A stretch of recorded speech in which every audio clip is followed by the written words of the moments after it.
recuando no tempo. Porque às vezes é preciso a gente lembrar uma meia dúzia de verdades para a gente parar para pensar que nós também precisamos de misericórdia. Por quê? Assim como as pessoas erram, nós também erramos todos os dias. Então, assim como as pessoas precisam da nossa misericórdia, nós precisamos da misericórdia de outras pessoas, porque também já ferimos muitas pessoas por palavras ou fisicamente em outras vidas até. Se nessa vida a gente nunca fez isso, nunca lesou ninguém fisicamente, mas com palavras duras, com certeza a gente já fez em algum momento.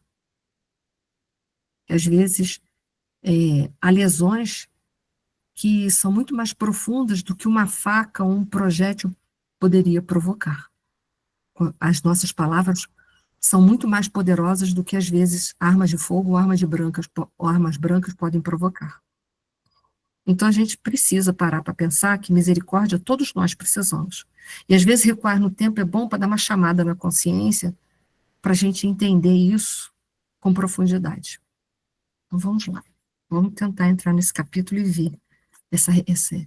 Acalma-te, amigo, respondeu o ministro Clarence, que está socorrendo Amaro, a prece. Não somos quem julgas. Estamos aqui para que te lembres. É indispensável te recordes. E situando a destra na fronte do enfermeiro, reparamos que Mário Silva quietava-se de repente. Ele começou a aplicar passes magnéticos para chamar aquilo que estava lá no inconsciente, aflorar um pouco, para o Mário Silva ver que ele também tem esqueleto no armário, né? Isso é uma expressão que a gente usa quando a gente tem alguma culpa, algum crime que a gente cometeu no passado. Né? Então, vamos lá. O semblante dele acusou estranha metamorfose. Afigurou-se mais elegante, mais jovem. Abriu desmesuradamente os olhos depois de alguns momentos e exclamou semi-aterrado. Ah, agora me lembro. Meu agressor de ontem é Leonardo Pires. Como poderia esquecê-lo assim tão infantilmente? Quer dizer, ele lembrou do Leonardo Pires, o agressor dele. Olha só, ele é tão orgulhoso que ele só lembra do agressor, mas ele não lembra que ele também já agrediu. Disputávamos a mesma mulher. Achávamos-nos em look, quando conheci a cantora e bailarina admirável, loura e barrúria. Quem senão ela poderia oferecer-me o bálsamo do esquecimento? Realmente fiz tudo para separá-los. Quer dizer, ele sempre muito apaixonado e culpando os outros pela sua infelicidade. Ontem foi Lola, que hoje, no presente, é Antonina, lembra? Então, ele sempre está projetando nos outros as suas culpas. Da culpa de não ser feliz, da culpa de não ser pacífico, da culpa de não ter amor, da culpa de não ser feliz. Sempre, sempre. Ele só não responsabiliza uma pessoa, ele. O semblante, aí foi, né? Bom, aí vai separados, tá? Deixa eu pensei que. Vamos lá, vamos continuar. Só para dar uma pausa de lembrança de vidas passadas, para eu não perder o fio da meada, porque ele está fazendo uma regressão. Para quem quer saber um pouquinho mais de vidas passadas, tem um livro do Dr. Ian Stevenson, que é um psiquiatra que pesquisou e escreveu livros sobre muitas pessoas que tiveram recordações de vidas passadas. Eu vou deixar isso aqui nos slides para vocês, tanto para vocês poderem acessar tá vendo? Essa entrevista que ele deu para a revista Planeta, tá? Como vocês também ficarem conscientes desse livro dele, quem quiser, vou postar lá no nosso grupo, 20 casos sugestivos de reencarnação, eu tenho em PDF, para quem quiser ver, ele fez uma grande pesquisa de pessoas que tiveram regressões de vidas passadas espontâneas. Não é o caso do Mário Silva, né? Mas para quem se interessa por esse assunto, eu não queria deixar de perder, tá? Eu vou deixar esse livro lá no nosso grupo do Zap, tá? E temos também no Brasil o Hernani Guimarães Andrade, que eu acho que eu também tenho um livro em PDF, que também fez uma pesquisa com 8 casos de recordações de vidas passadas aqui do Brasil, tá? Que também é interessante para quem se interessa sobre esse tipo de assunto, tá? Mas a recordação do Mário Silva não foi uma recordação espontânea. É o Clarence que, através de passes magnéticos, está abrindo os arquivos lá do inconsciente dele, lembrando ele determinados momentos de vidas passadas dele para ele entender. Clarencio ajudou o enfermeiro a afirmar-se de novo sobre os pés e perguntou, concitando a relembrar. Por que razão te afeiçoaste à cantora com tamanho desvario? Lembra da Lola? Por que não atendesses aos avisos da consciência, que de certo te rogava não despertasse o ódio naquele que te aniquilaria o corpo físico? Apresentando a expressão de um louco, Mário desferiu desconcertadamente gargalhada e brandou. Por que? Porque amei Lola em barril? Por que não tive escrúpulos em arrebatá-la ao companheiro que a retinha nos braços? Nosso instrutor afagava-lhe a cabeça com o evidente intuito de reavivar-lhe a memória. Assim, prosseguiu Mário Silva, alarmado, ausentei-me de Assunção, com espírito irremediavelmente desiludido. Então, ele saiu de uma outra cidade, né? Estão retratando aqui a época da Guerra do Paraguai, né? De olhar vagueante, como se surpreendesse o passado ao longe nos recôncavos da noite, e continuou. Nos arredores da formosa capital paraguaia, construí a minha casa e era feliz. Isso no passado. Lina era o tesouro de meu coração.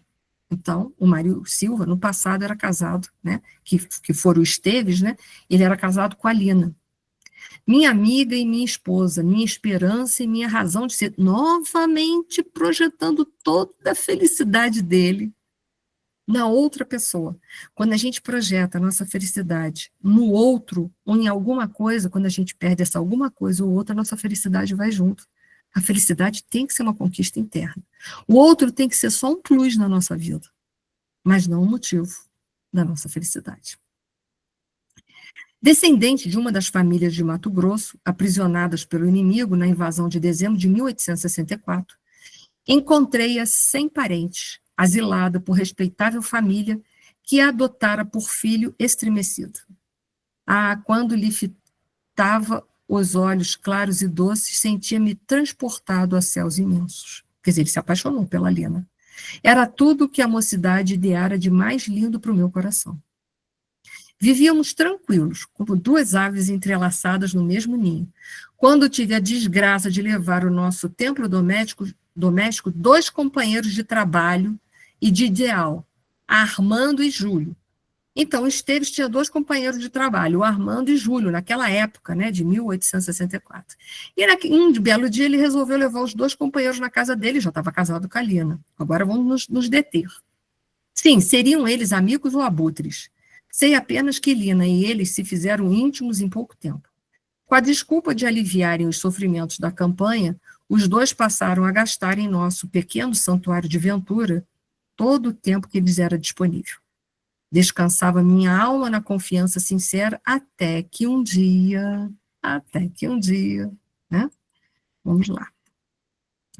Imprimindo a voz lúgubre, acento continuou atormentado, até que um dia encontrei Lina e Júlio abraçados um ao outro, como se o tálamo conjugal lhes pertencesse. Foi assim que encontrei Lola e Leonardo e não hesitei em exterminar-lhe a felicidade.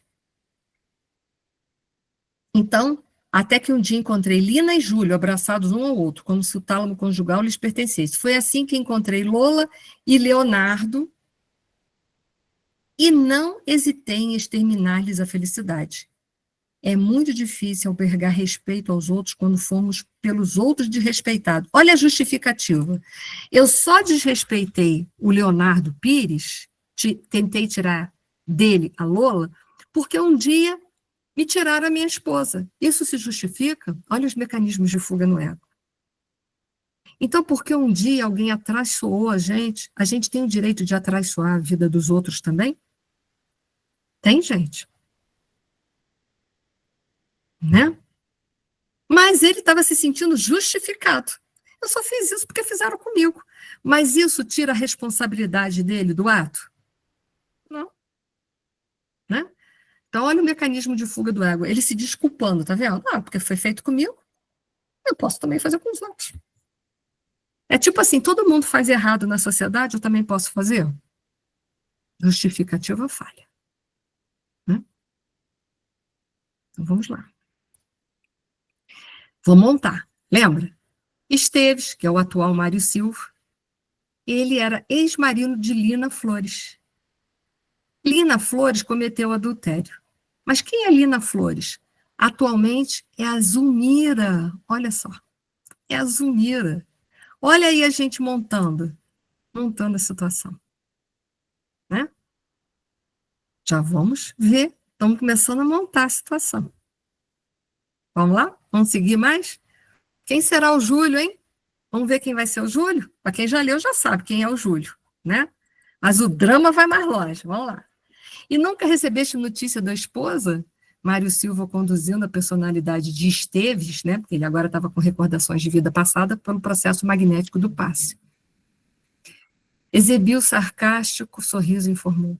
Lina, que passei a odiar, era demasiado cruel.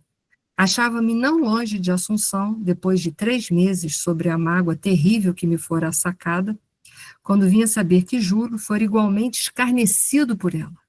Certo dia, de volta ao lar, encontrou-a nos braços de Armando, lembra?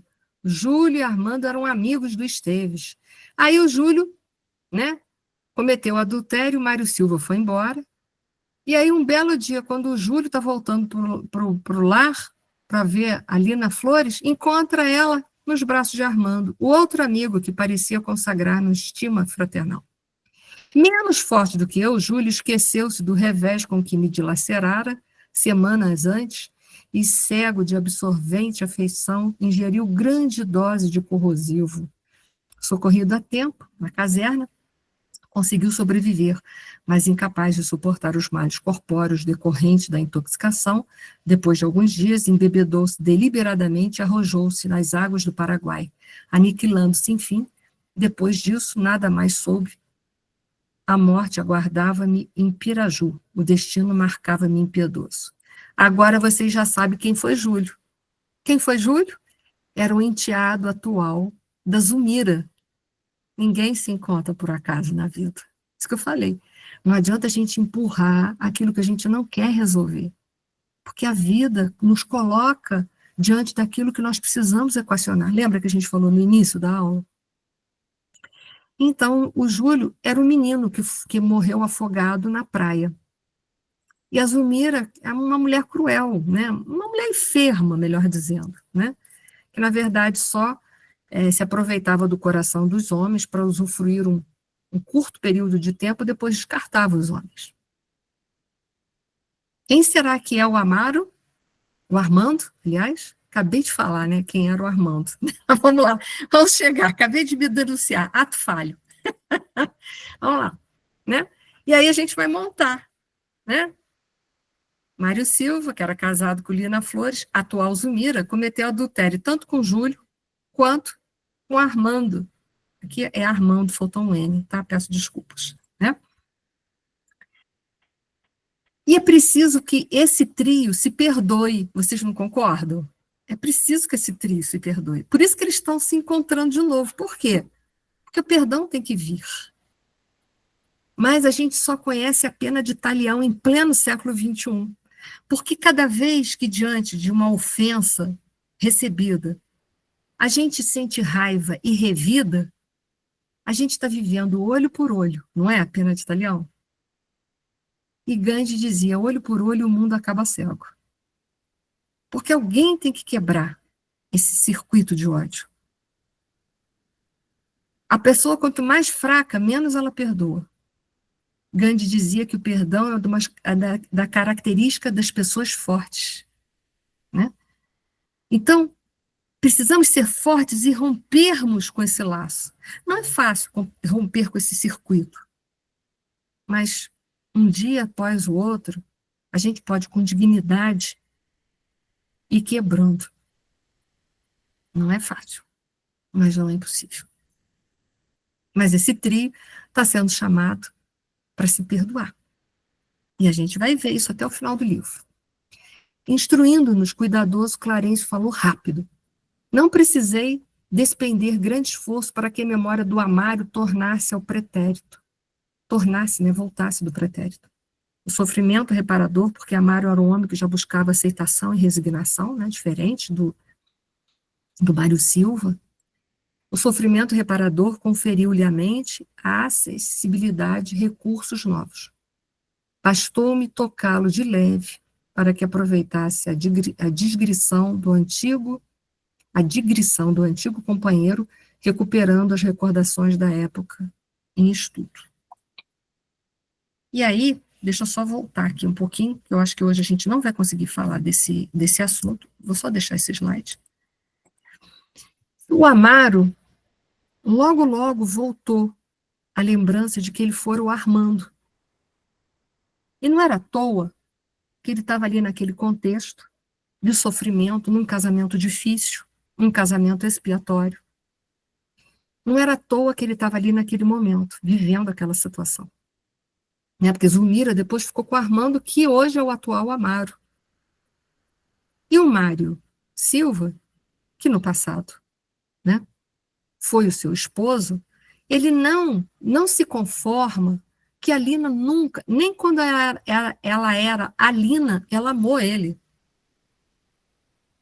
Então eles se encontram hoje para que eles possam resolver essas pendências. Ok? O encontro vai ser isso. E a gente vai ver que até o final do livro, esses três, principalmente, todos os três, o Júlio, o Amaro e a Zulmira e o Mário Esteves, na verdade são quatro, né? Eles vão se resolver. A gente vai ver isso até o final do livro. A prova vai ser de fogo, mas eles vão se resolver. E tudo isso por uma intercessão de uma prece de quem? Da menina Evelina, que é a filha mais velha do Amaro, que está ali ajudando todos eles a se perdoarem nesse reencontro amargo, porque é um reencontro amargo e doloroso, a se perdoarem. Foi? Como está faltando para a gente 10 minutos, eu não sei se vale a pena, né, eu falar muito sobre essa teoria do Jorge Andréa, mas o Jorge Andréa, ele acredita nesse modelo de consciência que eu botei aqui. Nesse centro aqui, dessas dimensões espirituais, estamos nós, o inconsciente puro, que somos nós, espíritos imortais. A consciência está em nós, espíritos imortais. Se você perguntar para um neurofisiologista, ele vai dizer que a consciência está no cérebro, menos está no espírito imortal. E a mente também está no cérebro. Tudo isso eles vão falar dessa forma. E vão tentar mapear o cérebro para encontrar as áreas das nossas anomalias, dos nossos vícios, como a raiva, o ódio, o ciúme, a inveja, tentando encontrar remédio ou soluções para a gente se desvencilhar nisso. Mas não é no corpo que está a raiva, o ciúme, a inveja. A raiva, o ciúme, a inveja e todos os vícios que existem na humanidade, que são derivados do orgulho e do egoísmo, estão em nós, os espíritos imortais, que precisamos nos desvencilhar dele. Então, Jorge André, nesse modelo de consciência, ele diz que logo que vem depois é o campo do inconsciente passado. No campo do inconsciente passado tem as memórias de todas as nossas vivências, todas as nossas reencarnações. Né? Então, ele diz que essas zonas, né, essas zonas energéticas que envolvem o espírito imortal como o inconsciente puro, que é onde estamos nós, a nossa consciência, somos nós os espíritos imortais, depois o inconsciente passado, que são todos os arquivos de nossas vidas passadas, ele diz que quanto mais problemas nós tivemos com vidas passadas, com conteúdos negativos, essa zona do inconsciente passado, os problemas, eles ficam mais aqui na periferia dessa zona. Onde eu estou passando aqui o mouse, eu não sei se vocês conseguem ver. Se consegue, faz um ok, assim, só para eu saber, a carinha de vocês. Valeu. E que quanto mais a situação está de conformidade com as leis de Deus, elas ficam mais próximas do inconsciente puro. Então, tudo que a gente tem de problemas para equacionar, ficam bem na periferia dessa zona do inconsciente passado. Por quê? Vai ser ele que vai projetar-se para o campo mental, e do campo mental vai formar o nosso perispírito e, por conseguinte, o perispírito corpo físico da nossa vida. Foi? Então, nós temos a zona do inconsciente puro, a zona do inconsciente passado. Quanto mais problemas, quanto mais situações que estão afastadas da lei de Deus, mais na periferia fica do inconsciente passado, porque tem que sair dali, pouco a pouco, e se projetar no campo mental e dele para o perispírito para imprimir as nossas futuras reencarnações. Então, é dali que a gente vai ter problemas de saúde, porque o corpo vai vir com problemas de saúde dos mais diversos. Lembra o menino Júlio? Nós vamos ver no futuro o problema de novo dele, quando ele reencarnar de novo, o problema de novo que ele vai aparecer nessa região. Nós vamos ver. Porque foi uma infração à lei de Deus, né? Ele cometeu suicídio duplo. Primeiro ele tentou se envenenar, não deu certo, ele tentou se afogar, né? Ele marcou o perispírito? Marcou. Essa informação está no inconsciente passado, bem na periferia, para ser projetada para o corpo perispiritual. E assim é, tanto as patologias físicas como as distonias mentais também. Elas vão todas estar ali, quanto mais afastado na lei de Deus, mais na periferia elas vão se encontrar, para quê? Para elas saírem no inconsciente atual, que é a nossa atual reencarnação, e ali elas aparecerem como problemas, como recalques dos mais diversos. Ih, gente, falhou aqui, eu não sei o que está... voltou de novo, né? Aparecerem com os mais diversos problemas, para quê? Para a gente poder entrar em contato com esses problemas e equacionar. Vocês estão me escutando? Acho que vendo não, que a minha mensagem está beleza. Então tá. Então, assim, elas vão ser... Obrigada, Miriam. Elas vão ser jogadas na periferia, jogados por inconsciente atual, do inconsciente atual para a mente e para a nossa vida, para quê? Para a gente resolver frustrações, mágoas. Você vê, o Mário Silva, de cara, já antipatizou com quem? Com o Amaro. Né? Então, são problemas que a gente traz, que estão bem na periferia, que é para a gente o quê? Resolver. A gente não vai lembrar com integridade do passado, exatamente as questões, né, todo o cenário passado, mas a gente traz aquilo ali como uma antipatia, por exemplo. A gente não lembra quem foi o fulano, mas eu vou trazer a emoção fica íntegra. A emoção de antipatia permanece. Ele não vai lembrar que Amaro de hoje foi Armando de ontem. Ele lembrou porque o Clarence fez a regressão de memórias para ele. Mas ele vai trazer o quê? A antipatia. Isso ele vai trazer. Ok? Então, por hoje é só. Eu vou parar aqui. Vocês vão ver que os slides, eles prosseguem. Vou deixar isso lá para quem quiser ler, tá? Mas numa outra oportunidade a gente vai falar um pouquinho mais sobre como isso vem chegando, né? Para a periferia, vai influenciar tanto na nossa genética, quanto na nossa questão emocional também, tá bom? Então, eu só trouxe isso até aqui para a gente se familiarizar com isso. Mas volto a dizer, gente, sem perdão, sem paz de espírito. O perdão é uma libertação para quem oferta. Não é para quem fez o mal, porque quem fez o mal vai ter que se ressarcir com Deus, vai ter que se reajustar com Deus. Mas o perdão, ele é altamente libertador para nós. Então, era o que nós vamos falar até hoje, fica por aí. Desejo a todos que a paz do nosso Senhor Jesus Cristo, esse semblante aí tão bonito e sereno, possa influenciar na nossa semana inteira, nos fortalecendo para que nós possamos passar pelas provas e expiações da melhor maneira que a gente der conta de passar, porque cada um de nós é assim. A gente passa de conformidade com a conta que a gente dá. Tá? Muita paz e muito amor. Quem ainda quiser fazer alguma pergunta, temos 4 minutos. Boa semana.